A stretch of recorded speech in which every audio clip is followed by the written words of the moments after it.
السلام علیکم ورحمۃ اللہ وبرکاتہ۔ الحمد للہ وکفا والصلاة والسلام علی من لا نبی بعدہ۔ الحمد للہ نحمده ونستعینه ونستغفره ونؤمن به ونتوکل علیہ ونعوذ باللہ من شرور انفسنا ومن سیئات اعمالنا۔ من يهده الله فلا مضل له ومن يضلله فلا هادي له، ونشهد أن لا إله إلا الله وحده لا شريك له، ونشهد أن سيدنا وسندنا ومولانا محمدا عبده ورسوله۔ اللهم صل على محمد النبي الأمي وعلى آله وصحبه أجمعين۔ أعوذ بالله من الشيطان الرجيم، بسم الله الرحمن الرحيم۔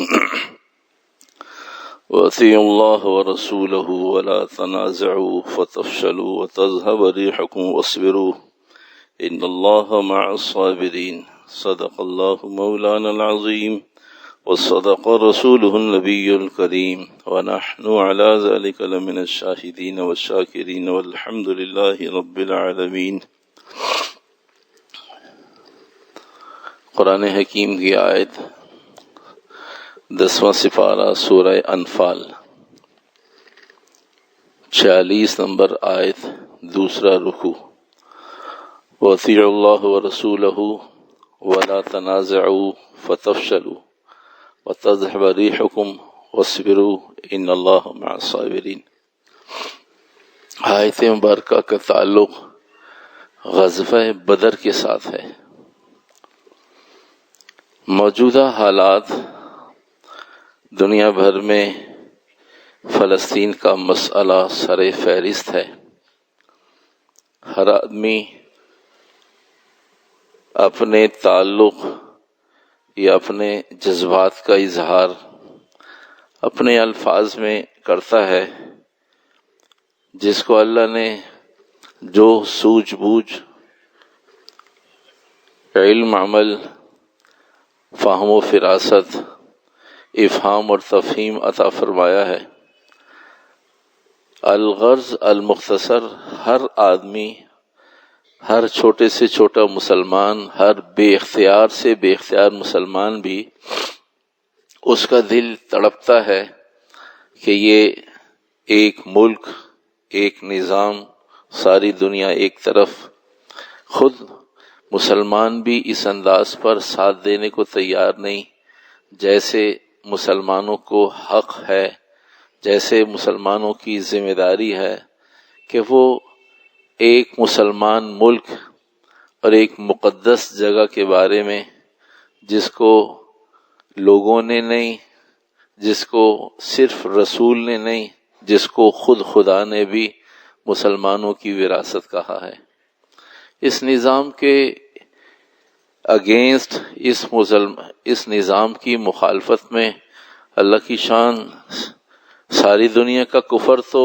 ہمیشہ اکٹھا ہو ہی جاتا ہے، اور اس کو تو رب کائنات، رسول کائنات نے بھی مسلمانوں کو مطلع کیا کہ کفر کے اپنے جس قدر اختلافات بھی ہوں، جب وہ مسلمانوں کے مقابل میں ہوں گے تو سب اکٹھے ہوں گے۔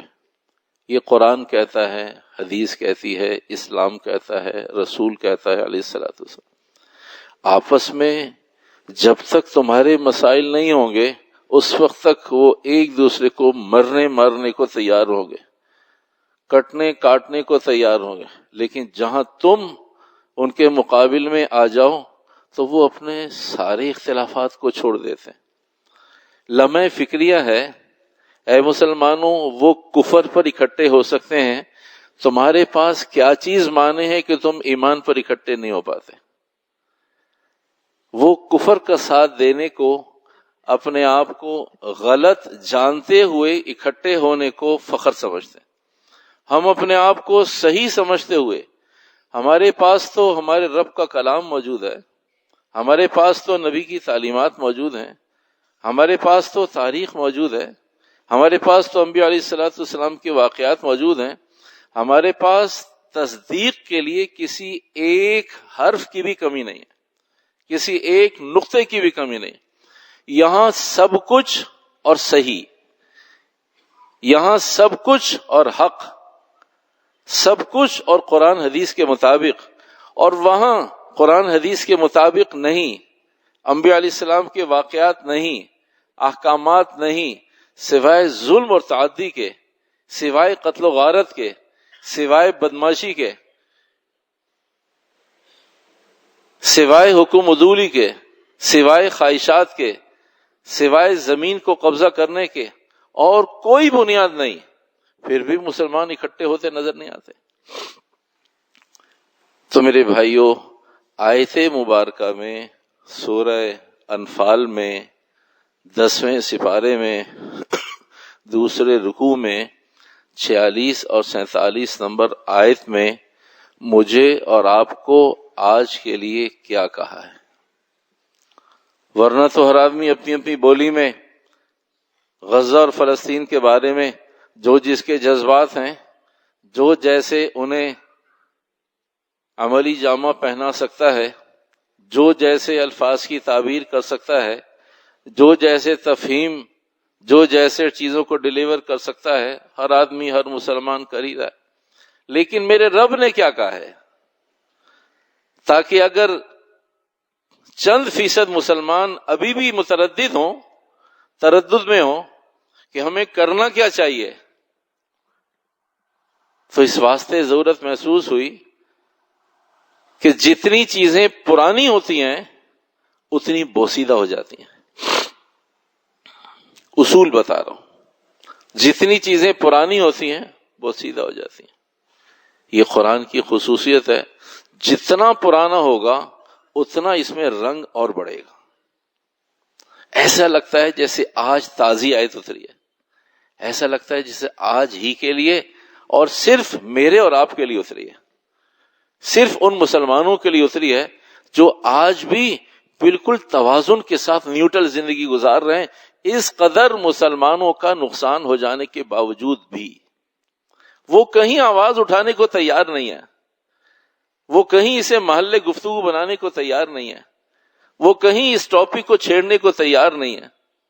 انہوں نے ان کا مسلمانوں کا مسئلہ اپنا مسئلہ نہیں سمجھا. انہوں نے فلسطین کے مسئلے کو میرا مسئلہ نہیں کہا، ہمارا مسئلہ نہیں کہا، ہمارے مسلمان نہیں کہا، ہمارا ملک نہیں کہا، ہمارا اقصی نہیں کہا، ہمارا بیت اللہ نہیں کہا، ہمارے حرمین نہیں کہے، ہمارا مدینہ نہیں کہا، ہمارا رسول نہیں کہا، ہمارا نظام نہیں کہا. تو بھائی قرآن حکیم کی آیت وَأَطِیعُوا اللَّهَ وَرَسُولَهُ، اے لوگو اللہ اور رسول کی مانو. وَأَطِیعُوا اللَّهَ وَرَسُولَهُ وَلَا تَنَازَعُوا، اس آیت مبارکہ کی یوں تو قرآن حکیم جب میں اور آپ اپنا وقت لگانے لگیں، قیمتی اوقات کو صرف کرنے لگیں، تو قرآن حکیم کی 6666 آیات میں ہر آیت ایسی ہے اس کے لیے جان دینے کو جی چاہتا ہے. ساری قوتیں صرف کر دے آدمی، ساری جان لگا دے، ساری قوتیں لگا دے، دن اور رات لگا دے، نسلوں کو، مال کو، جان کو، کہ قرآن حکیم کی ایک آیت میں اللہ نے مجھے اتنا کچھ کہا ہے، اتنا کچھ بتایا ہے. یوں تو ہر آیت کی شان یہ ہے، لیکن جب جہاں کہیں ہمارا آپ کا مسئلہ اٹک جاتا ہے، پھر ہم اللہ اور رسول کی طرف رجوع کرتے ہیں، پھر ہم اپنے رب کے کلام کو اٹھاتے ہیں، پھر ہم منزل من السماء کلام الہی کو پڑھنے کی، سمجھنے کی کوشش کرتے ہیں، بڑوں سے پوچھتے ہیں، مفسرین سے پوچھتے ہیں، صحابہ کی رائے کو تلاش کرتے ہیں، واقعات ڈھونڈتے ہیں. تو ایسی چیزیں جمع ہوتی چلی جاتی ہیں، یوں لگتا ہے کہ قرآن حکیم آج کے لیے، میرے اور آپ کے لیے ہی اترا ہے. تو اس قرآن حکیم کی اس ایک آیت میں 46 نمبر آیت میں دو چیزوں کا حکم اطاعت کا، دو چیزوں، دو نقصان بتائے، دو چیزوں کا حکم اطاعت کے لیے دیا، دو چیزوں کو منع کیا اور ایک تسلی دی. یہ ایک آیت کی تفصیل ہے، مہینوں لگ جائیں اس ایک آیت کے اندر. بتانے والا تھک جائے گا، مضمون ختم نہیں ہوگا، سمجھانے والے سننے والے تنگ آ جائیں گے، پریشان ہو جائیں گے، لیکن مضمون ختم نہیں ہوگا۔ دو چیزوں کا حکم اطاعت کا، دو چیزوں کو منع کیا، دو نقصانات بتائے، ایک تسلی دی۔ دو چیزوں کا حکم، وَأَطِیعُوا اللَّهَ وَرَسُولَهُ، اللہ اور رسول کی مانو۔ مانو اس وقت عافیت چاہتے ہو، ایمان چاہتے ہو، عزت چاہتے ہو، سر اٹھا کے چلنا چاہتے ہو، اپنا نام چاہتے ہو اور شہادت چاہتے ہو، یا اللہ رسول علیہ الصلوۃ والسلام کے یہاں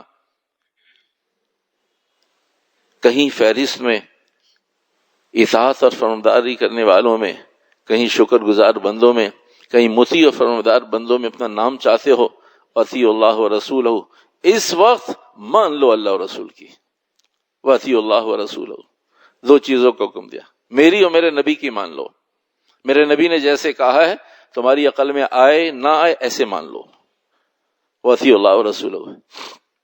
دو چیزوں کو منع کیا، ولا تنازعوا، دو حکم دیے، ولا تنازعوا۔ دیکھو اس وقت اختلافات میں نہ پڑو، یہ اختلافات کا وقت نہیں ہے، ولا تنازعوا۔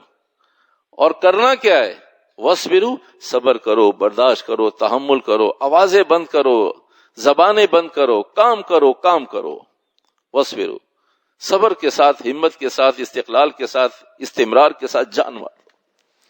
یہ رب کہہ رہا ہے، آج کے لیے کہہ رہا ہے، اور 1400 سال پہلے کہا ہے۔ ولا تنازعوا، جھگڑا نہ کرو، اختلافات نہیں، نفرتیں چھوڑ دو، ابھی وقتی طور سے چاہے چھوڑ دو اختلافات کو، ولا تنازعوا واصبروا، صبر کرو۔ نقصانات بتائے کیا ہوگا، فتفشلوا، تم بے ہمت ہو جاؤ گے، تمہارا نام مٹ جائے گا، تمہیں کوئی عزت سے نام لینے والا نہیں ہوگا، تمہارے پیر لڑکھڑا جائیں گے، تمہارے بازو ہلنے لگیں گے، تمہیں اسلحہ پکڑنے کی طاقت اور قوت نہیں ہوگی۔ فتفشلوا، اردو کا ترجمہ کرنے والے مفسرین لکھا ہے تم نامرد ہو جاؤ گے۔ فتفشلوا، تمہارے اندر مردانگی ختم ہو جائے گی، تم مرد باقی نہیں رہو گے، مونچھوں کو تاؤ دینے کے قابل نہیں رہو گے، سر اٹھا کر چلنے کے قابل نہیں رہو گے، سینہ ٹھوکنے کے قابل نہیں رہو گے، ہاتھ اٹھانے کے قابل نہیں رہو گے، اسلحہ پکڑنے کے قابل نہیں رہو گے۔ فتفشلوا، دو نقصان بتائے کہ تم نامرد ہو جاؤ، کم ہمت ہو جاؤ گے، وتذهب ريحكم، تمہاری ہوا اکھڑ جائے گی۔ یہ قرآن حکیم کا مجبوری ہے کہ میں اور آپ اردو جانتے ہیں، اردو بولتے ہیں، اردو سمجھتے ہیں، اس لیے ترجمہ اردو میں ہی کرنا پڑے گا۔ وتذهب ريحكم، تمہاری ہوا نکل جائے گی۔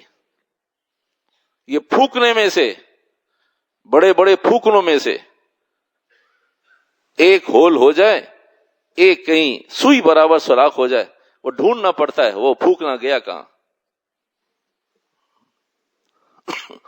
تمہاری ہوا نکل جائے گی۔ وَتَذْهَبَ رِيحُكُمْ، یہ قرآن حکیم کی آیت کا اردو میں ترجمہ ہے۔ وَتَذْهَبَ رِيحُكُمْ، تمہاری ہوا نکل جائے گی۔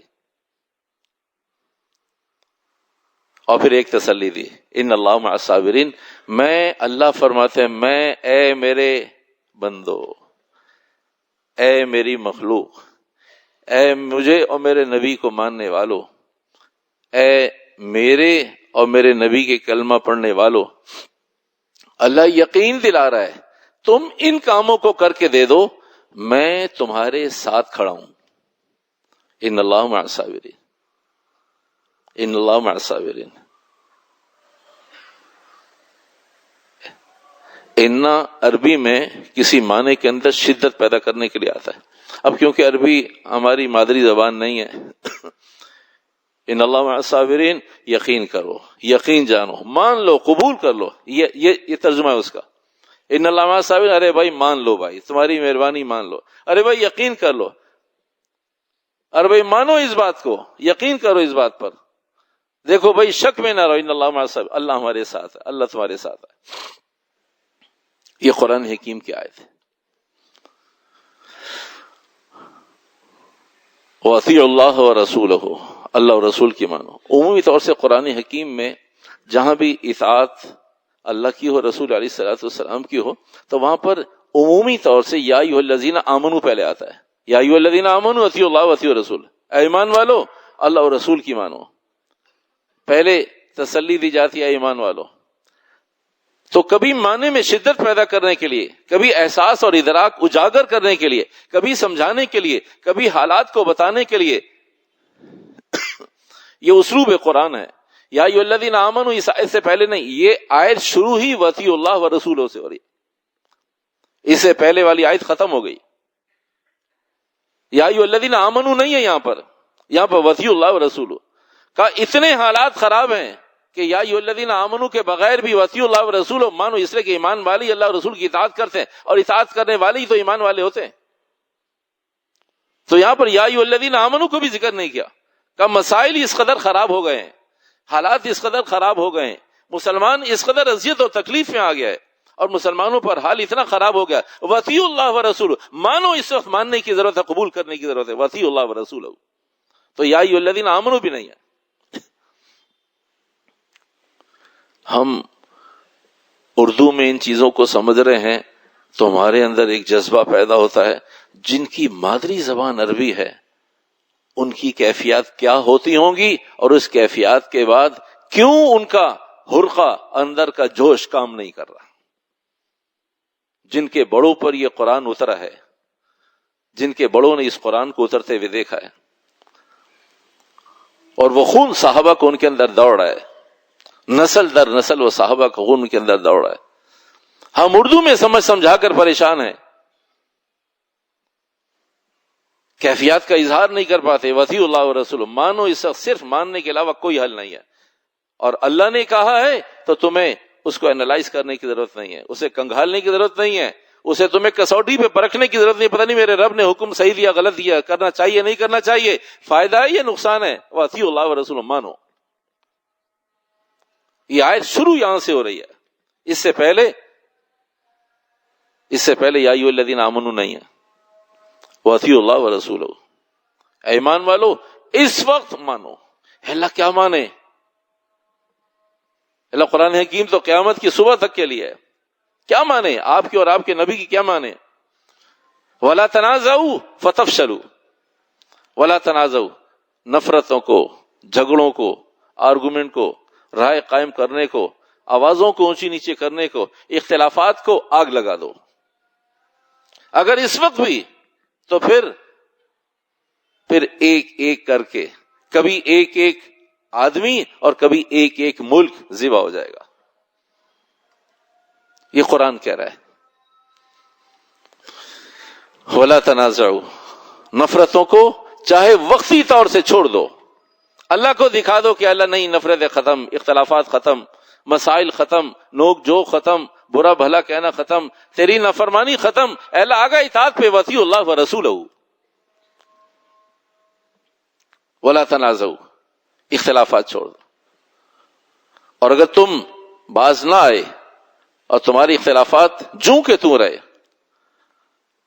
فَتَفْشَلُوا، تو تم کم ہمت ہو جاؤ گے.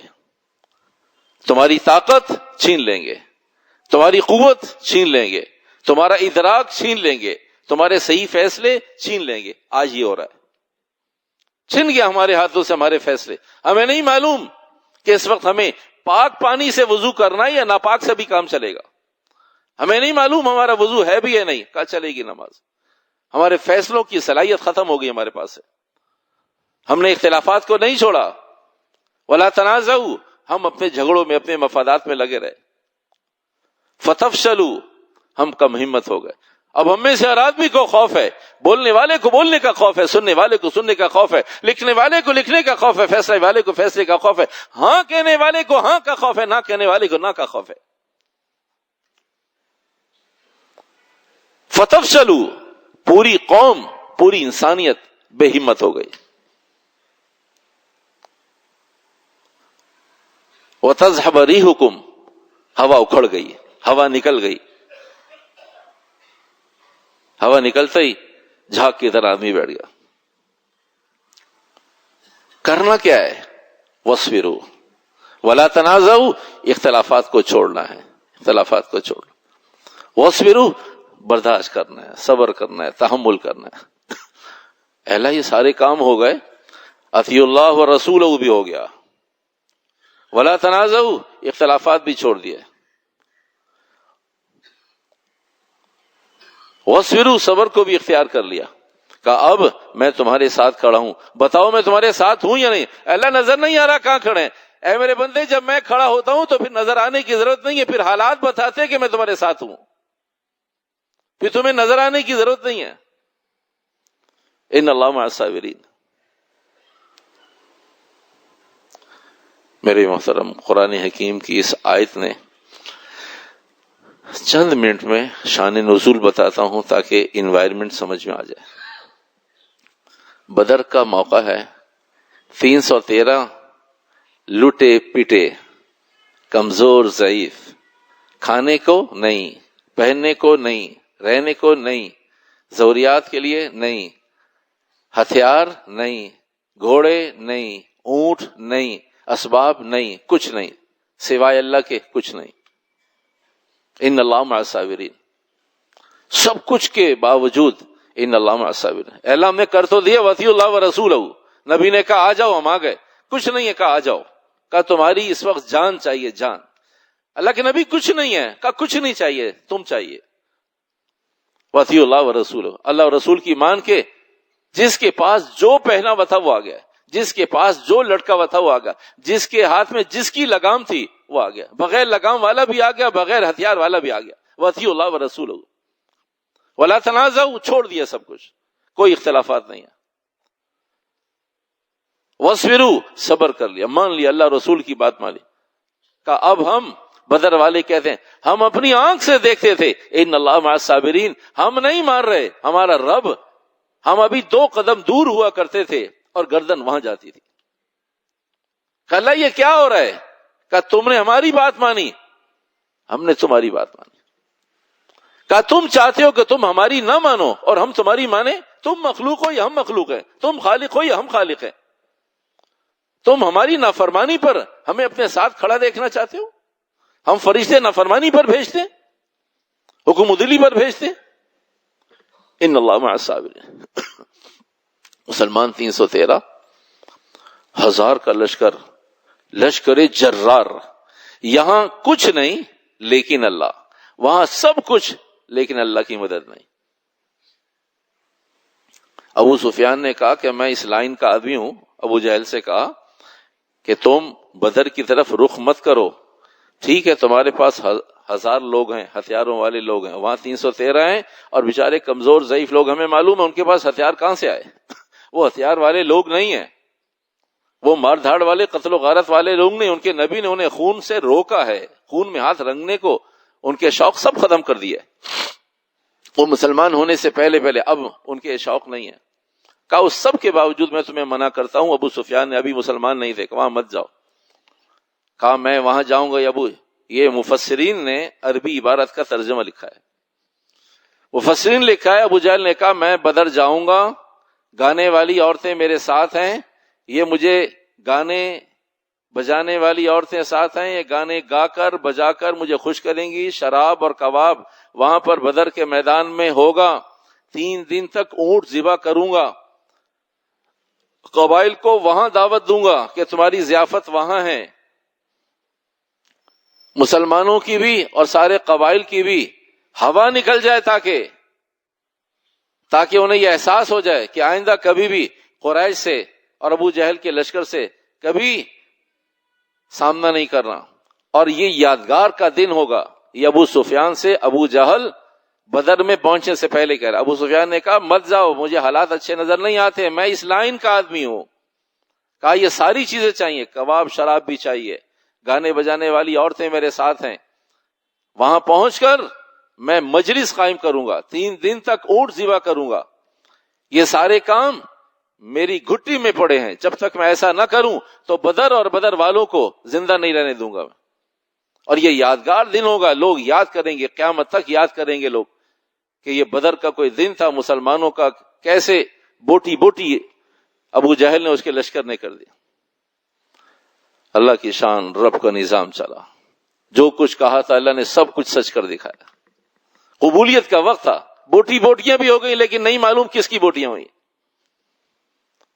شراب کا نشہ بھی آنے لگے مسلمانوں کو، جنت کی شراب کا نشہ.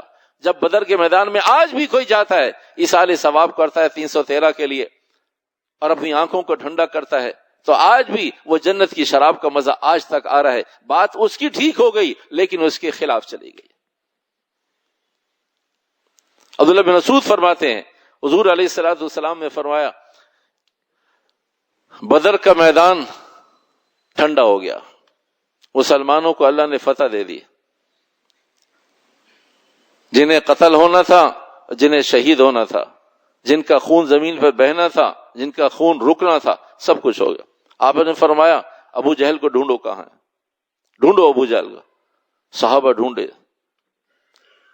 تو ایک جگہ ابو جہل ایسی حالت میں ملا کہ وہ بالکل قریب تھا، آخری چند سانس تھے. عبداللہ بن مسعود نے دیکھا، قریب پہنچے، کہا تو زندہ ہے؟ تو بہت آہستہ عبداللہ بن مسعود نے اپنا کان لگایا اس کے منہ پر، ہونٹوں پر. وہ اس وقت بھی یہ کہہ رہا تھا میں تیرے نبی کا سب سے بڑا دشمن ہوں. مرتے وقت بھی. یہ کوئی نئی روایات نہیں ہے، یہ میرے رب کا کلام ہے. آپ قیدی چھوڑ دیجئے پھر بھی کہا ہم تمہارے دشمن ہیں، آپ احسان کر دیجئے پھر بھی کہا ہم تمہارے دشمن ہیں، آپ قرآن حدیث کے مطابق کوئی فیصلہ لے لیجئے، دے دیجئے، کہا پھر بھی ہم تمہارے دشمن. عبداللہ مسعود نے فرمایا کہ تو فرعون کا بھی، تو فرعون سے بڑا فرعون ہے. اس لیے کہ وہ قالوا آمنا برب ہارون و موسیٰ، جب وہ ڈوب رہا تھا اسے فرشتے نظر آنے لگے تو اس وقت اس نے کہا میں موسیٰ اور ہارون کے رب پر ایمان لایا. تو فرعون سے بھی بڑا فرعون ہے. تو ابھی بھی یہ کہہ رہا ہے، ابھی بھی یہ کہہ رہا ہے. تو نے فرعون کو بھی پیچھے چھوڑ دیا. عبداللہ مسعود نے فرمایا تجھے معلوم ہے تجھے کس نے ذبح کیا؟ کہا کس نے ذبح کیا؟ کہا میں نے ذبح کیا. کہا تو نے ذبح نہیں کیا. عبداللہ مسعود سے کہتا ہے ابو جہل مجھے ذبح نہیں کیا. آپ نے ذبح نہیں کیا. کہا کیوں؟ کہا تیرے تلوار اٹھانے سے پہلے میری گردن پر زخم لگ چکا تھا. کہا یہ کوئی اور نظام ہے. کہا پھر بھی نہیں مانتا. کہا پھر بھی میں تیرے رب کا اور تیرے نبی کا دشمن ہوں. یہ رگ و ریشے میں ہے، یہ ختم ہونے والی چیزیں نہیں ہیں. یہ میرا رب کہتا ہے، کلام کہتا ہے. اور آج یادگار ہے، آج میرے آپ کے لیے یادگار ہے. بدر کوئی چیز ہے، بدر کوئی مقام ہے، بدر کوئی تاریخ ہے، بدر کسی کے مجاہدوں مشقتوں تکلیفوں کا نام ہے.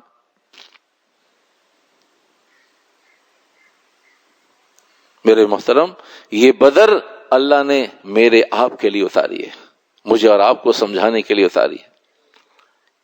ایک بدر نہیں، آپ علیہ السلام کے زمانے میں زندگی میں حیات طیبہ بہت ساری بدر ہے. ہر ایک بدر سے متعلق علیحدہ احوال، علیحدہ حالات ہیں. تو اس واسطے مجھے اور آپ کو کرنا کیا ہے؟ جو جانی، جو مالی، جو ریسورسز ہو سکتے ہیں، جس کے پاس جو راستے ہیں. وقت نکل جائے گا، حسرت باقی رہ جائے گی، پچھلی حسرتوں میں اضافہ ہو جائے گا، ایک اور حسرت ہو جائے گی. ہم ان حسرتوں کو کم کریں، اللہ کے دین کے لیے ان حسرتوں کو کم کریں. کبھی آدمی پہلی صف میں ہوا کرتا ہے میدان جہاد کی، کبھی آخری صف میں، کبھی ملک کے کنارے پر، کبھی دنیا کے کنارے پر ہوتا ہے. لیکن سب برابر کے شریک ہیں اگر سب کے جذبات قرآن اور حدیث کو سامنے رکھ کر. میں اور آپ بھی اتنا اجر پا سکتے ہیں جتنا غزہ کا شہید اپنے اللہ سے اجر لے رہا ہے. ہمارا دائرہ ہے، اللہ نے ہم سب کو دائرے دیے. اسلام کا دائرہ ہے، ایمان کا دائرہ ہے، قرآن حکیم کا دائرہ ہے، وحی کا دائرہ ہے، صحابہ کا دائرہ ہے، منافقین کا دائرہ ہے، مشرکین کا دائرہ ہے. اللہ نے سب کو دائروں کے اندر رکھا ہے. میں اور آپ اپنے دائروں سے باہر نہیں نکل سکتے، لیکن دائرے کے اندر رہتے ہوئے تو کم از کم اظہار محبت، اظہار احساس کر سکتے. جس پلیٹ فارم سے آدمی آواز اٹھا سکتا ہے آواز اٹھائے. ایک خوبی کی بات عرض کر کے بات ختم کرتے ہیں. ایک خوبی کی بات عرض کر کے بات ختم کرتے ہیں. قومیں کی دو حالتیں ہوا کرتی ہیں. ایک حالت یہ کہ وہ کبھی بھی اتفاق اور اتحاد نہیں کرتے. ہم بات کر رہے ہیں پاکستان کی. قوموں کی دو حالتیں ہوا کرتی ہیں کبھی بھی کسی حال میں بھی. جیسے ابو جہل نے کہا مر جاؤں گا, مر رہا ہوں, ذبح ہو رہا ہوں, لیکن میں تیرے نبی کا دشمن ہوں, رائے نہیں بدلتا. فرشتوں کو دیکھ کر, زخموں کو کھا کر بھی رائے نہیں بدلتا. قوموں کی دو حالتیں ہوا کرتی ہیں. خوش آئین چیز ہے, قابل تعریف بات ہے. جہاں تنقید ہوا کرتی ہے وہیں تحسین اور تعریف بھی, اس لیے اس میں بخل نہیں ہونا چاہیے. الحمدللہ ثم الحمدللہ. بات کر رہے ہیں صرف پاکستان کی. اس رب کا احسان انعام کہ ایک قوم کی حالت ہوا کرتی ہے کہ کسی بھی حال میں اتفاق اور اتحاد نہیں دکھانا. اللہ سبحانہ وتعالی کا فضل اور انعام. قوم کا دوسرا حصہ وہ بھی قابل تعریف ہے کہ بھئی حالات احوال کچھ بھی ہوں, لیکن جس وقت اتفاق اور اتحاد کی ضرورت ہو تو اتفاق اور اتحاد دکھا کر متحد ہو جائے. تو آج کم از کم پاکستان کا مسلمان تو متفق ہے. کم از کم پاکستان کے مسلمان اور ساری دینی جماعتوں کے اندر باوجود اختلافات کے, اور میرے بھائیوں میں بہت دفعہ اس کا اظہار کر چکا ہوں, یہ سارے اختلافات مصنوعی ہیں. جس دن چاہیں گے, چاہے قیامت کی صبح چاہیں, یہ اختلافات ختم ہو سکتے ہیں. اختلافات وہ ہوا کرتے ہیں جو پہلے دن سے ہوا کرتے ہیں. ایمان اور کفر کا اختلاف ہوا کرتا ہے, ایمان کے درمیان اختلاف نہیں ہوا کرتا. اسلام اور غیر اسلام کا اختلاف ہوا کرتا ہے, اسلام کے اندر اختلاف نہیں ہوا کرتا. قرآن اور انجیل میں, قرآن اور زبور میں, قرآن اور تورات میں اختلاف ہو سکتا ہے, خود قرآن کے اندر اختلاف نہیں ہوتا. تو مسلمانوں کے اندر اختلاف پہلے نہیں تھے, اب ہو گئے. جیسے پہلے نہیں تھے بعد میں بھی نہیں ہوں گے. درمیان میں چاہیں کہ ختم کر لیں, نہیں چاہیں گے نہیں ختم کریں. تو اختلافات یہ جب ہم چاہتے ہیں ختم ہو جاتے ہیں, جب ہم چاہتے ہیں متفق ہو جاتے ہیں, جب ہم چاہتے ہیں اتحاد ہو جاتا ہے. ختم نبوت کا اعلان ہوتا ہے, سارے مسلمان متفق ہو جاتے ہیں. آپ علیہ الصلوۃ والسلام کی صیانت کے بارے میں, آپ صلی اللہ علیہ وسلم کی عزت و ناموس کے بارے میں جب ہم چاہتے ہیں اکٹھے ہو جاتے ہیں. جب بیت اللہ کے لیے اکٹھے ہونا چاہتے ہیں اکٹھے ہو جاتے ہیں. تو ہم اکٹھے ہو سکتے ہیں, ہمیں اکٹھے ہونا آتا ہے, لیکن ہم موقع کی تلاش میں ہوتے ہیں کہ کہاں ان اختلافات کو ختم کرنا ہے اور کہاں اختلافات کو ختم نہیں کرنا. تو گویا کہ ختم ہم نے اپنی بڑوں نے اور ہم نے چھوٹی سی زندگی میں پاکستان کی تاریخ میں بے شمار اس کے مشاہدات کر لیے کہ اختلافات ختم ہو جاتے ہیں. جب وقتی طور سے ختم ہوتے ہیں تو کلیتاً کیوں ختم نہیں ہو سکتے, ہمیشہ کے لیے کیوں ختم نہیں ہو سکتے؟ وقتی طور سے بھی تو میں اور آپ ہی ختم کرتے ہیں, ہمیشہ کے لیے بھی میں اور آپ کر سکتے ہیں, کیونکہ ہم ہمیشہ کے لیے کرنا نہیں چاہتے. مستقل بنیادوں پر اتفاق اور اتحاد کرنا نہیں چاہتے, وقتی طور سے کرتے ہیں, اور وقتی طور سے کرنا اس بات کی علامت ہے کہ یہ ہو سکتے ہیں. تو امت مسلمہ, پاکستان کے مسلمان بحمد اللہ علی ذالک آج کم از کم فلسطین کے مضمون پر, غزہ کے مضمون پر فلسطینی مسلمانوں کے لیے کسی نہ